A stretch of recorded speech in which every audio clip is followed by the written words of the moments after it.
Let me tell you a little about what the coolest Cutlass on YouTube is packing.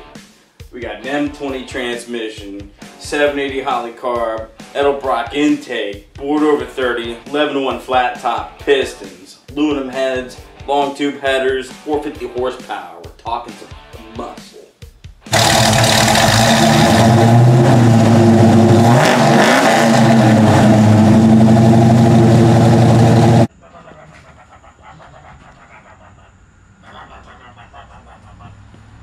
What, think your shit's fast?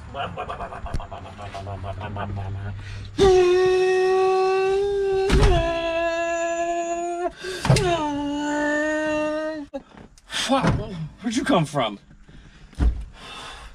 You need to start telling me when you're running the camera, or else, you know, normally I cut this out, but he just sneaks up on me with the camera sometimes. But anyway, I got something I gotta show you guys.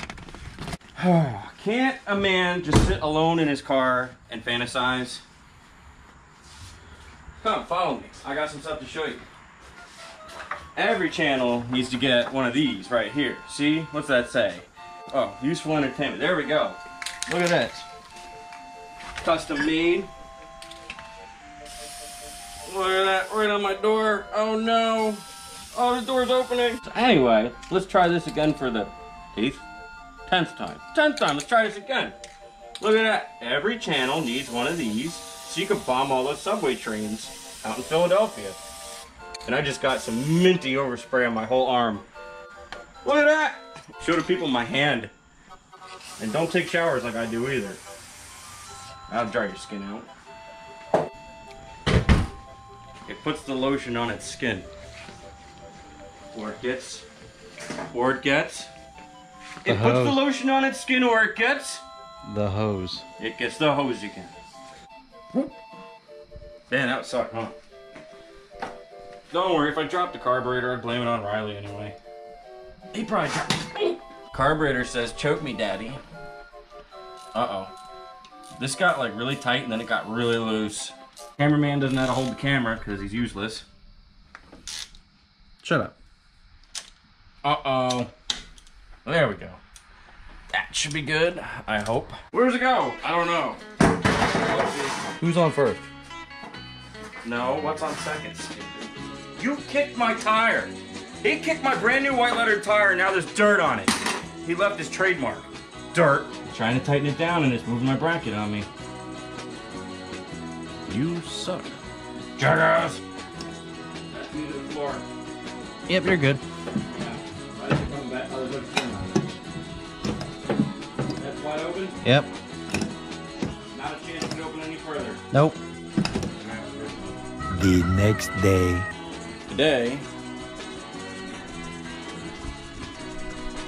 Today, we're going to be opening up and unboxing this exhaust kit I got.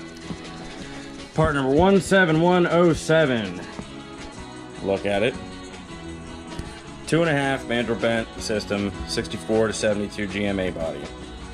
Mufflers not included. The reason I bought this kit is to my buddy Johnny, the red 68 Cutlass, you may or may not have seen, has the same kit. He can put it on his car so it went together fairly easy. So, and it kind of wasn't that expensive. It's like $480 for the whole box, minus mufflers. So, let's start unboxing this. Let's do it.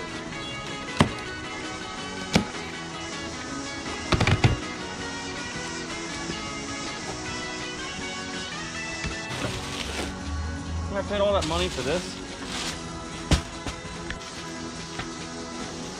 Okay, everything's wrapped in bubble wrap, but this one pipe for whatever reason.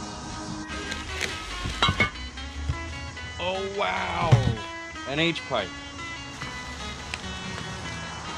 See what actually came inside the box and how does it look? Well, starting down there, there's the H pipe, and look at this. The head pipe that would go up to your collector fit right in there like a glove. Now, obviously you could put this together and weld it all together, or you could be like me and just clamp everything together because 1, I don't have a welder, 2, I can't weld, and 3, once it's welded, you can't take it back apart for any reason if you need to be. So, people decide to call me as soon as I start filming. Happens every time. Anyway, there's a tailpipe. Looks pretty. There's the other tailpipe. I don't know what that one looks like because it's in bubble wrap. Now here's your the end of your tailpipes. They give you two options. You can get a straight pipe that has a straight cutoff like that, or you can get one with the curve in it. So obviously there's a total of 1, 2, 3, 4 pipes. Obviously you're only going to put one of the two on there. I think we all get the point, Marty. I think we all get the point.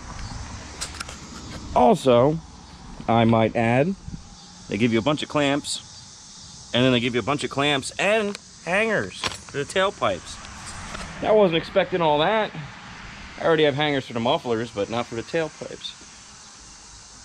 In case you're wondering what kind of muffler I chose, which the kit recommends against doing, one of these bad boys. Ooh, it's a straight muffler. The kit calls for an offset muffler. So obviously I'm gonna have to go to the parts store and find some 45 angle pieces and turn that into an offset.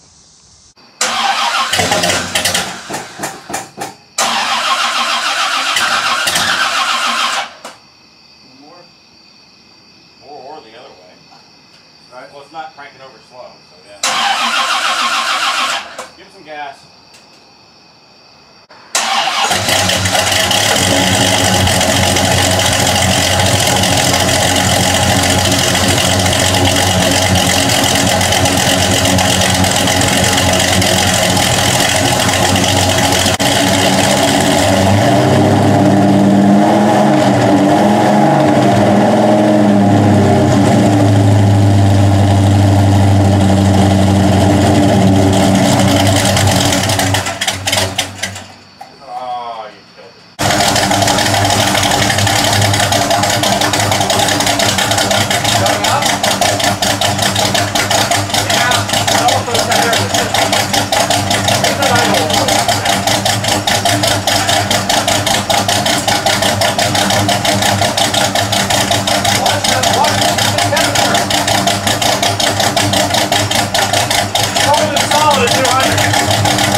Due to technical difficulties and losing countless hours of footage, more like 20 minutes of footage of us firing this up and running, all you got to see was the backwards camera from the back of the car running. Meanwhile, that whole time, Riley was going like this.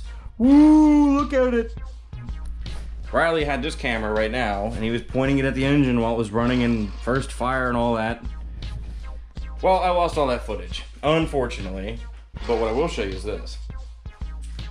I couldn't use the mufflers that we had, and I'm quite salty about that, really. Car does sound good, but I'm salty. Was this. We did put a full system on it, as you can see. I'm not a fan of that H-pipe. H-pipes don't do anything worth noting, because like dual exhaust does the same thing. We ended up using these mufflers. The full-body cased Cherry Bomb Vortexes. Those came off the Trans Am you saw me driving on last week's video. We pounded these off with a hammer, and we took my straight-through mufflers, and we put those on the Trans Am. And yes, the Trans Am does sound better now than it did with these. Like I said, I'm salty. But it does sound good, and other than Riley trying to desperately attempt to tell me that this car might or might not sound like a modern Mustang with a Coyote, well, my brother showed up today and heard the car run, and he says, "Ugh, it sounds like one of those newer Mustangs." So, fuck you, and fuck you! It don't sound like no Mustang. It doesn't sound as good as it could have sounded with the mufflers I chose, but it still don't sound like a Mustang. You know what sounds like a Mustang? Outside that garage door, there's a white 97 Mustang GT with Flowmasters. That car outside, that sounds like a Mustang. So how do I look on camera? Like shit, Shut boss. up! Like shit, boss. That's a good one. I can see it now. He's gonna be called the goddamn phone book killer. How do I look? Like shit, boss. Yo, mama. Anyway, as you can see, the car looks cool, it sounds cool, and it runs. So it runs. Did I mention that part? It walks. It runs. Right now it's walking, but yes. Well, here. Earlier tonight, the car you just heard run, that was filmed yesterday on 9/11. Never forget, the first time this car ran, currently, was on 9/11. Never forget. Tonight is 9/12. Me and Chris were hanging out working on the car, and Chris came over and we dialed in the timing. We set it to 15 degrees, base timing. We're assuming it's going to be about 35-ish total timing. Got the carburetor, the thingies, you know, the thingies, one on each side of the fuel bowl that like make it lean and rich. I don't know why I can't remember what that's called right now, but the thingies. We got those set. Car sounds perfecter from what you've heard. You haven't heard it run currently. You just heard it from last night. But anyway, in case I didn't mention, the car runs.